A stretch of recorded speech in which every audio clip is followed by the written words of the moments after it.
Next நம்ம பார்க்க போறது இந்த சிக்கு பிராண்டோட பேபி லோஷன்.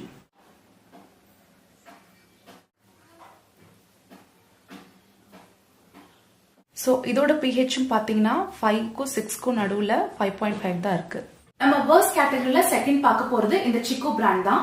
என்னதான் இதோட பிஹெச் வந்து 5.5 பேலன்ஸ்டா இருந்தாலும் இதுல யூஸ் பண்ணிருக்க இன்கிரிடியன்ஸ்னால தான் இது வேர்ஸ்ட் கேட்டகரியில வருது. அது 3 இன்கிரிடியன்ஸ் இருக்குது. என்னென்னங்கிறத இப்ப நான் சொல்றேன். நம்பர் 1 டயத்தில் எக்ஸைல் கார்போனேட். சோ இந்த பர்டிகுலர் இன்கிரிடியன்ட் வந்து லாங் ரன்னுக்கு பேபிஸ்க்கு நீங்க இந்த லோஷன் போட்டுட்டே வரும்போது கண்டிப்பா ஸ்கின் இரிட்டேஷன்ஸ் வரும்.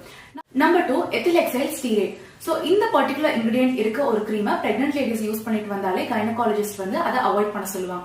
சோ பிரெக்னன்ட் லேடிஸே அதை யூஸ் பண்ணாத இன்கிரிடியன்டா இருக்கும்போது கண்டிப்பா பேபிஸ்க்கும் அதை யூஸ் பண்ணக்கூடாது, அவாய்ட் பண்றது பெட்டர். நம்பர் 3 இதுல ஃப்ரேக்ரன்ஸ் யூஸ் பண்ணிருக்காங்க. நான் எல்லா வீடியோஸ்லயுமே மென்ஷன் பண்ணிட்டே வரதுதான், எப்பவுமே நீங்க சூஸ் பண்ற ப்ராடக்ட் வந்து ஃப்ரேக்ரன்ஸோ பெர்ஃபியூமோ இல்லாத ப்ராடக்டா சூஸ் பண்ணுங்க. இதனாலனா ஃப்ரேக்ரன்ஸ் கண்டிப்பா குழந்தைங்களோட ஸ்கின்னை